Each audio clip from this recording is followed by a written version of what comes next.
We see the future of this program including exclusive access to products, collaborations and partnerships, and other items like as we work with our direct-to-consumer team, items like free delivery, like how are we continuing to add value for Good Rewards users long-term on top of this always-on kind of cashback nature of the strategic partnership we have with Fetch.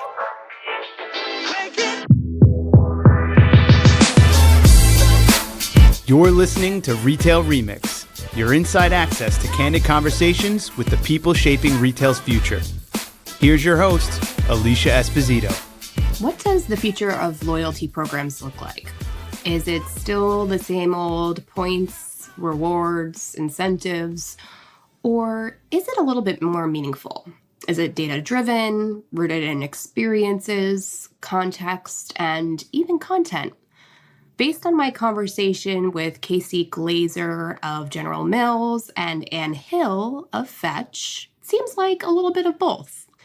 The two companies have collaborated on a new loyalty program that spans across all of General Mills brands. It's truly a fascinating case study of sorts around what the opportunities are for improving the loyalty program experience and better collaborating with retail partners in order to ensure that you are giving consumers the best possible deals, the best possible experience, and the best possible opportunities for discovering new brands. It's truly interesting to hear Anne and Casey collaborate even on this conversation because they each have very distinct expertise areas, different passion points, and it's easy to see how these two worlds came together so seamlessly to create this rewards program. So listen in, especially if you're thinking about ways to improve your loyalty initiatives, what the future of your programs may look like, because they definitely uncover a few big ideas and opportunities along the way. Casey, Anne, thanks so much for taking the time for joining me on what is going to be a very fascinating conversation. Thanks so much for taking the time. Of course, thanks for having us. Yes, thank you. So, Casey, I want to start with you, get a little bit of background. You have a very rich history in the restaurant and QSR space. So I have to ask, how did you end up at General Mills? What's the history there? It's a great question, Alicia. I was actually working for a small restaurant tech startup when COVID hit, which was totally right place, wrong time. The restaurant space was extremely difficult at the time, given all the uncertainty around what was going to happen with away from home eating. And my personal journey of kind of figuring out what was next for me led me to a local company that I've long admired in General Mills. I figured I could retain my knowledge of the food space, so the consumer drivers are actually very consistent. The idea of competing for sort of share of time and share of stomach in a competitive space is relatively the same, but at-home eating was actually positively impacted by the pandemic. So it seemed like a good career move. And I applied for various marketing roles at General Mills, and truth be told, this was actually the last one I expected to get a call about. My background is not firmly rooted in the promotion space, though I have worked on promotional strategies based on increasing traffic and check in the past. I asked my hiring manager, Jeff, at the time, why my resume stood out to him, and he actually preferred the fact that my background was outside of the space.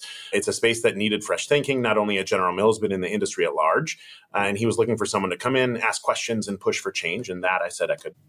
Awesome. That's actually the perfect transition point because I wanted to ask you, you seem to have more of a history in traditional marketing roles, and now you're the senior manager of brand experience, specifically loyalty and rewards. So I'm always curious about like the day-to-day. Like I'm sure it varies depending on the day, but if you were to kind of distill your core responsibilities and your core objectives, what would those be? Yeah, good question. This is definitely a role that's firmly planted in that marketing space. It just happens to be a little more niche than some of my previous roles. Historically, I've been more of a broad-based kind of general marketer, call it a jack of all trades, master of none. But I've really enjoyed diving deep into this one area and becoming the subject matter expert within our four walls here at General Mills. As for my day-to-day, it can be really different. The focus is ultimately on helping our OU stakeholders meet their strategic objectives while at the same time helping make our products more accessible to consumers. And we do this through a variety of primarily value levers, right? So think coupons, discounts, promos, rebates, our new Good Rewards loyalty platform, which is what we're going to dive into a little deeper here today. One day we could be negotiating rates with our many wonderful vendor partners or articulating the strain on our consumers to our brand partners. But it all comes back to two primary reasons for existing, right? Helping our OUs meet their strategic objectives and helping make our products more accessible to consumers. We talk a lot at General Mills about solving problems and delivering joy. And that's really what we distill everything down to. I love that. So what does the broader team look like? I know there's obviously a connection to marketing, and I'm sure there are other teams that you collaborate with as well. So who is involved in like the strategy, implementing new initiatives, and, of course, bringing new things like, the loyalty program and experience to life? Yeah, great question. We are a central team, and General Mills is a very collaborative environment. So we work across kind of all of our functions. We've been on a little bit of an evolution over the last couple of years, and it's been about intentionally shaping the team to support where we're trying to go. So a couple of years ago, for context, our portfolio was about 75% print tactics. So think newspaper FSIs, on-pack coupons, things of that nature. This fiscal year, which just started in June, we're about 94% digital. And that's a really big shift in a short period of time. And some of these newer digital tools and tactics take a different level of support, whether it's strategy planning, systems, processes, measurement, or any other host of factors. So we've been shaping our team accordingly. To answer the root of your question, we have 5 strategists on our team, 4 of whom each support and dotted line into our operating units. So morning foods, snacks, meals and baking, and then Blue Buffalo, or our pet segment, and one of whom leads all things loyalty, portfolio, and good rewards. And then we have one individual on our team that is dedicated to measurement. So as we've been on this evolution, as we've been on this journey, we've realized it is harder to measure some of our newer tactics, and that's good, but we need to figure out a solve for it, right? We're heading in the right direction, but we need to evolve and we need to adjust. And then in addition, we have a team of 8 individuals focused on operations, process, and execution. So once we strategically decide what we want to do and where we want to go, how do we make sure that it gets set up with our vendor partners and our retailer partners so that when Alicia goes to scan an offer at her local Target, it scans right, it protects us against fraud, all the correct UPCs are included, things of that nature. Fascinating. So, Anne, we haven't heard from you in a little bit. So you're the VP of Partnership Development for Fetch Rewards. So I'm sure you work with a lot of different brands and retailers and kind of have this broader view of how different teams are working together, how they're kind of bringing these initiatives to life. I mean, hearing that response, like, how does this align with what you're seeing more broadly in retail and even CPG? Oh, yeah. It's fun for me to watch how General Mills has essentially pivoted to making sure that they can talk about their portfolio in a much differentiated way than they have in the past. I work with all of the food clients with whom Fetch partners, and what I would say that is noteworthy about how General Mills is structured is that Casey and his team have a ton of credibility with the brands. A brand is not incented nor necessarily motivated to care about the portfolio. They have to deliver on their specific brand objectives. But Casey's team has truly helped bring to life what they can be doing and how to talk about the General Mills portfolio while also highlighting the specific brands. And that's going to be a huge differentiator for General Mills because the scale has been lost over the last few years. And there's a few who are cropping to the top by saying, nope, we're going to talk about everything that we have. And we're going to make sure it's meaningful for our consumers across day parts. It's meaningful for our retailers because we're driving baskets. And what I see that's really, really different is that Casey's team has created, it's this function there that helped them bring a disruptor like Fetch into their ecosystem very quickly and effectively because of the credibility that they have. And that's what's different to me in terms of how General Mills operates. Yeah, I think that's a really good point. And I know myself personally, I've been looking very closely at consumer behavior and the impact of a trusted brand that has equity in and value in the minds of consumers. And I think it's just like an interesting way to think about consumer behaviors and all the different factors that drive them, whether it be price, what value means basically, right? Like, is it price? Is it brand equity and brand love? And, how do all of these things tie together?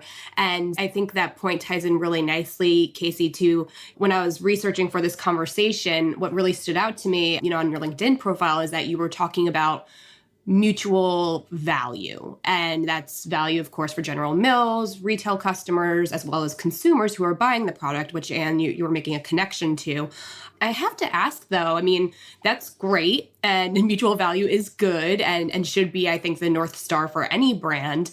But are there any challenges that you kind of face in this process? Like, Do you feel pressure from either side, consumers or retailers, especially right now with everything going on in way of, inflation, brand switching, all that other stuff? Absolutely. I would add a fourth pillar to that, which is our wonderful vendor partners. And I'm not correcting you. You pulled this from my LinkedIn bio, so I'm correcting myself. But No, correct away. it is really a challenging environment for the consumer. I mean, they have to make really tough choices right now. Every time we make a slide on what the consumer is dealing with and the hardships that they're going through financially, that slide is immediately outdated because all of the statistics that we put on that slide have gotten worse over time, right? And thankfully, we're starting to see some things ease, like gas prices are starting to ease. But overall, the consumer is still in a really tough spot. They're having to make tough choices every time they go to the grocery store. So our goal is to help the consumer as much as we can by providing access to our products and offering points on all 45 plus General Mills brands when and where the consumer needs it and when and where they shop,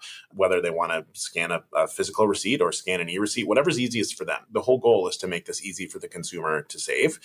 From a General Mills perspective, we get to build relationships with these consumers and learn their behavior by diving into this really data-rich experience. And as a result, we're growing our first-party data library. We are gaining category exclusivity, allowing us to own these categories within the Fetch app. Good Rewards has an ambitious but achievable goal of more than 1 million signups within the first year. And we expect those users to spend 20 to 30% more than non-loyalty users. So there's value in their behavior long-term for General Mills. And when consumers think General Mills, and I don't know if Alicia, you fall in this camp or not, they typically think cereal first, right? And so we want to remind them that we have so many beloved brands that each and every one of these consumers has in their pantry. They just don't associate it with General Mills. And now there's an education process here to say, hey, you can actually get points on Nature Valley. You can get points on Totino's, Pillsbury, Gold Medal Flour, whatever else the case may be. And we have seen a really positive reaction to this from a consumer perspective. And it also helps General Mills because then we can shift some more holistic portfolio behavior and get people associating these brands with one another and with kind of that joy that's delivered every time they save. Fetch, in turn, on top of the revenue, right, because there's a partnership here in place, gets access to these same 45 plus brands, enhancing the product offering on their side from a food and beverage perspective. And then the last part of that relationship is the retailer. And the goal here is for all ships to rise. And ultimately, our goal is to drive this differential and incremental user behavior, which not only benefits us, but benefits the retailers.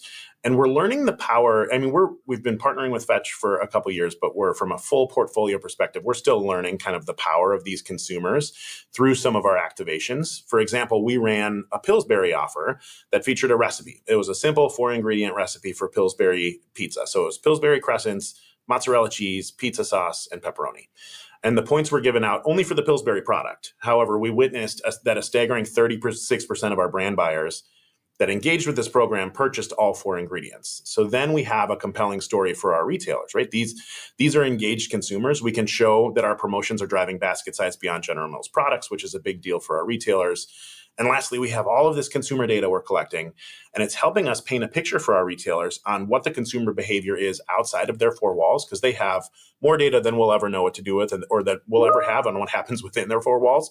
But we can start to work with them and educate them on, hey, here's what's happening outside of your 4 walls, and here's how we can use that to partner together. That's really interesting. So even though rewards were tied to one specific product, it was the context surrounding that product that incentivized or drove them to get everything because there was a clear value exchange or inspiration tied to that, which I find to be really interesting as we think about like the role of content in all forms, whether that be, a recipe or, something a bit more in-depth or immersive. That's right up my alley. So it seems like, and, Casey, correct me if I'm wrong, it seems like as far as conversations around price consciousness or brand switching, it seems like the value here is like the context or experience that you're building around this program, even though, perks and discounts are a big part of it. But I mean, how else are you kind of thinking about these issues, the price consciousness, the brand switching, as you kind of build out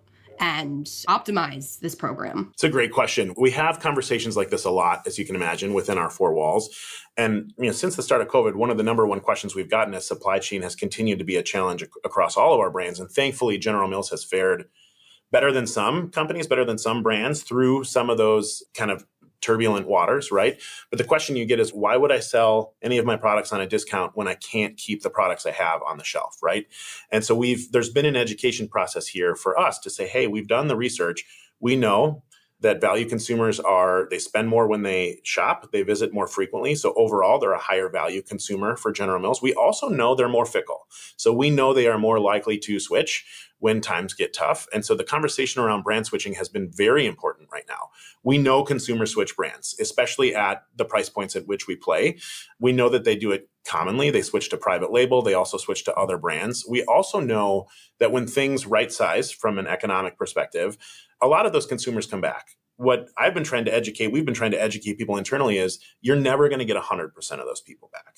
So we have to play equal parts offense and defense in order to make sure that we are maintaining these consumers that we know are more valuable than the consumers that are not acting on incentive. And we need to make sure that we're solving problems and delivering joy for them so that they stay loyal to General Mills.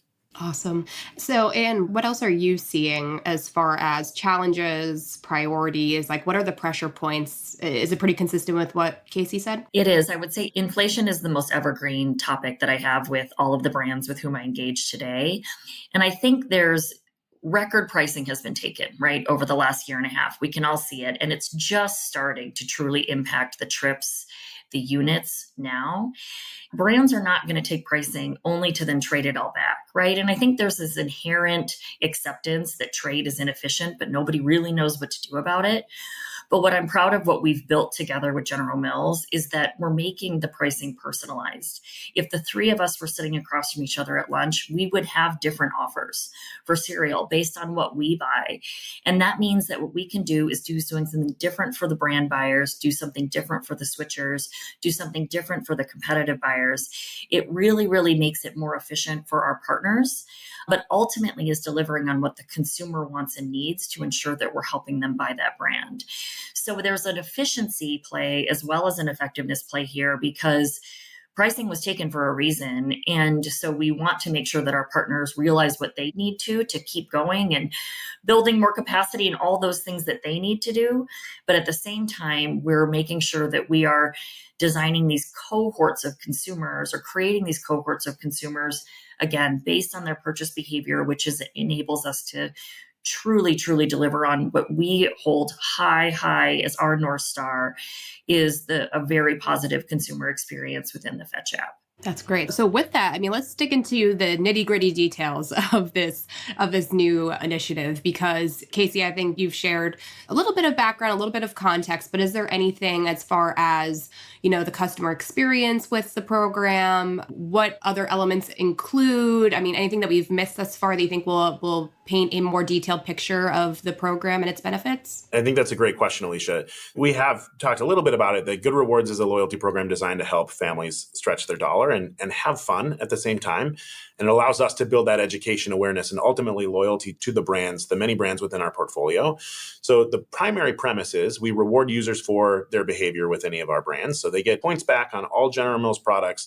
The thing within the Fetch app, the thing that's unique about Good Rewards on top of it, which lives solely today within the Fetch universe, is that all of the offers that are available to the total Fetch audience are slightly richer for the people that are in Good Rewards. And on top of it, we have offers that are only available to people that join Good Rewards to entice those members to engage with General Mills, to bundle our products together for more points.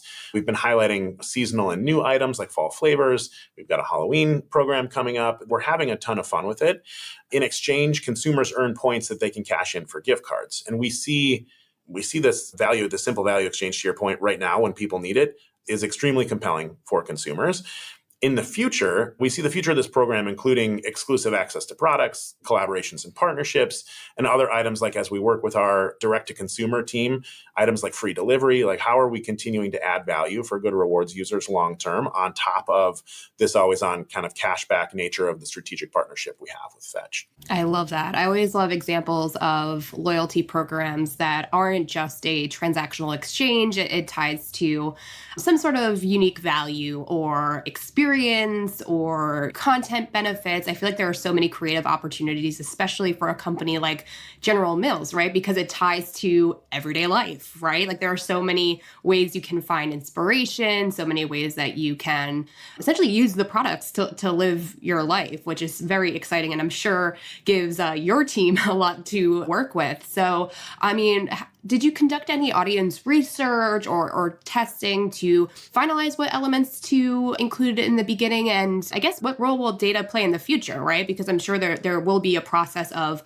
learning, responding, iterating. So can you tell us a little bit about that? Yeah, it's a great question. We did a ton of testing within the Fetch Rewards environment. I like to say we've been testing for decades with all of our kind of value levers, but we did spend probably more time than the Fetch team would have liked testing and making sure we were really sure that this was the right investment to dive into for us and the right partnership for us to dive into. We've had the brands that have been participating longest in Fetch are our morning foods brands, so cereal and yogurt. And the results that we saw were pretty incredible from a share perspective, from a unit movement perspective, and it allowed us to also dip our toe into the portfolio pool. So we historically have been a very siloed house of brands, right? Every brand has their own budget. Every brand operates independently of one another. Every brand needs to make sure that for every dollar they spend, they are getting the ROI that they need, which I get it. In their chair, I would do the exact same thing. And so we don't have a rich history of portfolio offers. And what this has allowed us to do is test out a couple ways to show all of our products on the same offer. And Anne mentioned both effectiveness and efficiency, but to show that at worst, these offers are just as effective and way more efficient for the brands that actually pay into them. But at best, all ships rise, and you're seeing performance that is better than any of these offers would have been on their own. And that allowed us to dive in the pool a little deeper as an organization and to really make the commitment to lean in here for our current fiscal year. In terms of what role the data is going to play in the future, you're spot on, Alicia. Like everything that we do from now on needs to be data driven. I mentioned our evolution from print to digital earlier, and that's for a variety of reasons. One, it allows us to do more with less. And so I don't think General Mills is unique in the fact that we have smaller consumer promotions budgets than we have in years past. It's just part of the game, right? There's fewer consumer dollars to go around and there's more places to spend your money than ever before. When you think about all of the different ways that modern digital marketing has impacted what we do as an organization. And so we need to be as efficient and effective with those dollars as we can. And the data allows us to learn more about our consumers, to provide them with offers that are relevant and pertinent to them, to learn which offers are actually sparking behavior and to continue to repeat that and to become a little bit more efficient with those offers over time. I see a future in which, we use AI and machine learning to actually say, hey, here are 80 potential scenarios based on the consumer's behavior. Learn what they like and start to offer them what is most pertinent and what is most relevant to them. And really the machine can actually optimize those over time and make it extremely, extremely efficient and effective for General Mills and all the other participating brands. Awesome. A lot of great detail there. I always love to hear how people use data to kind of power those experiences in a effective and efficient way. So, and I want to get into the support and I guess both technical and strategic expertise that your team provided in building out, launching, running the program. So can you dig into that a little bit and I guess showcase how the two parties kind of work hand in hand in bringing this to life, right? Like I think the often overlooked component of all of this, any sort of successful program, right, is that there is technology behind it and there's also people behind that technology. So can you kind of expand upon that a little bit? Absolutely. I mean, I would be remiss if I didn't give a huge shout out to our engineers and our product teams. While we all sleep, these guys are tirelessly working on our platform and making sure that every consumer, opens up the Fetch app and is having fun and saving money, which is our motto that we live by. So we've got hundreds of people who are working on this platform all the time, and we've got the best in the biz. And then I think there's just the strategic element of it in terms of how you create a program like this. What we benefited from, Casey and myself, in terms of, really co-authoring this Good Rewards program, is that we have built this for a couple of other CPGs before. And so we had some of those learnings as well, too, because this was a big shift change for General Mills, not only just from a budget standpoint, but from a thinking standpoint, right? About, truly understanding how their portfolio behaves together. And what I would say is that I'm really proud of what we could do to sort of take from from the learnings, understanding the fetch scale, and making really reasonable sound assumptions about who from that audience of fetches is going to most likely join this Good Rewards program. And even though we're exceeding expectations, I would say we're exceeding them in the way that we wanted to be.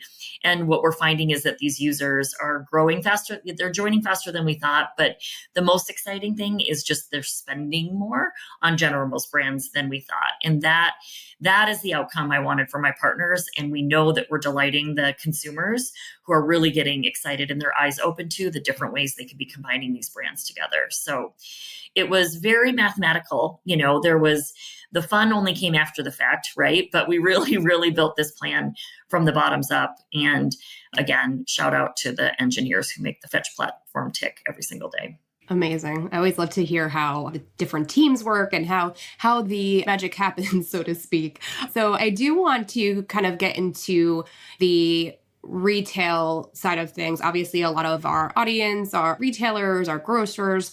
So I'm curious, and I think, Casey, we kind of made hints at this earlier in our conversation around, how this all works if, say, a retailer or grocer already has their own programs and their own apps. Like, how does it work in conjunction with those existing areas, if that makes sense? Like, I guess I'm trying to understand, like, from the customer's experience, but also from the retailer's experience, like if they're already members of those loyalty programs, like how it all works together. It's a great question. So a large part of what we invest in as a central function here in General Mills is what we call our direct-to-card universe. And Anne has a background in this space as well, but that is these retailer loyalty programs. So we, OU strategists that I mentioned earlier that sit on my team, actually pull together a full holistic incentives, loyalty, and rewards plan for our brands every year. And that includes both the direct-to-card relationships, those retailer loyalty platforms, as well as what we're doing in Good Rewards and what we're doing within the Fetch app. And so we know we can be strategic about not offering offers that are going to extremely discount our products or not stack things on top of each other. So from a brand perspective, we have a little bit of control over that. I think from a consumer perspective, it's just another way to save, right? There are additional ways for me when times are tough to go to the grocery store and not feel as bad about how I am walking out of that grocery store in terms of what I'm spending for what I'm getting. And I think that is really important. And I think that what we have noticed is that consumers will go to lengths. The consumers that really need it and really want it will go to lengths to find that content in both places, which I think is great.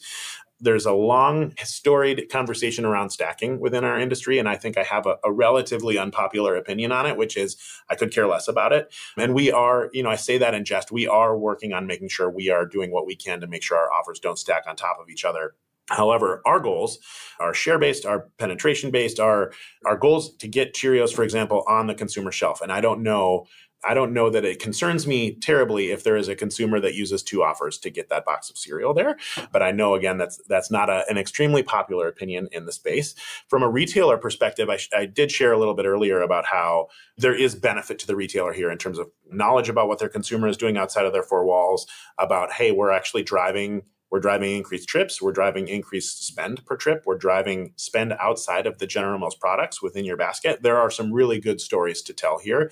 And I think at first, the initial reaction from retailers is, I don't like this because I don't understand it. But the more we have conversations with the retailer partners, there really is kind of a win-win-win-win situation going on here, which we're thrilled about. Awesome. And anything to add there? Yeah, I would say that when we talk to sales teams and shopper teams, right, who obviously are in service to the retailer, there's no intention of taking from a retail media group, right? That investment is completely preserved despite what sort of brands, ultimately invest in with Fetch. What we say is there's ways that we can help you serve the retailer that they can't necessarily do on their own, meaning we can show you kind of where they might be losing in the marketplace, or we can help, a certain retailer understand if they're not getting the full basket on taco night. Are they getting the perimeter shopped, but not the center store shopped while you're there? And so I think that's one of the reasons General Mills wants to be able to talk about their portfolio in a more material way, because they are in every part of the grocery store. And, I think that's really meaningful for retailers, but even retailers can get really siloed, and it can be hard for the General Millses of the world to inherently talk about their scale with the consumer, knowing that there's different buyers and merchandisers and ways that things get executed in store. So I think this is going to be a really powerful tool for retailers. And I'm proud of what, General Mills can really bring to bear as they talk about their scale. Yeah, I feel like as a consumer, like myself personally, I very easily, I think, overlook the orchestration, I guess, that's required between the CPG brands and the retailers in order to ensure everything is executed the way it needs to be to ensure that great experience. And I'm sure I'm not alone in that. So it definitely shows how, I don't want to say complex, but I guess that may be the best way to explain it, because it seems like there's a lot of moving parts there. For sure. And, this would be the time to say that I worked at General Mills for 20 years and I am so attached to the brands. And one of the challenges that I always talk about when I was leading sales teams was, it's simple as it sounds. The way Fetch provides value to the consumer, it's on points. It's not 50 cents off or $1 off. And those are the things that trip up being able to bring your scale to bear, because you're managing multiple different merchandising price points. And it's hard for you to collate all of your brands and say, how do I bring value? Whereas you can bring a spend threshold or a unit threshold, within the Fetch app and say, okay, buy all of these General Mills items, get 5,000 points off. And we're finding, we executed General Mills' first ever portfolio offer, and the retailers absolutely benefited. And it's really fun to be able to show them what they gained from this portfolio offer too, in terms of expansions of brand spot. Awesome. Casey, do you have anything to add there around that complexity point? No, I was just going to say, Alicia, you're not alone. You said, I don't think I'm alone. You're not alone. I'm still learning about it every day. So Right. Well, that makes me feel a little bit better. Thank you. So with that, as we kind of close out our conversation, I do want to ask, because the program launched in like the summertime, right? Like July. So I'm sure you can't share any firm numbers, but I mean, what kind of response has there been to this program in terms of retailer response, consumer response? What have you seen as far as results thus far? That's a great question. We have seen a tremendous consumer response, first and foremost. I shared a little bit about our goals. We want 1 million people in the program in the first year, and we want them engaging with our brands and spending 20 to 30% more over the course of the year. We are pacing well ahead on all of our key metrics: acquisition, engagement, conversion.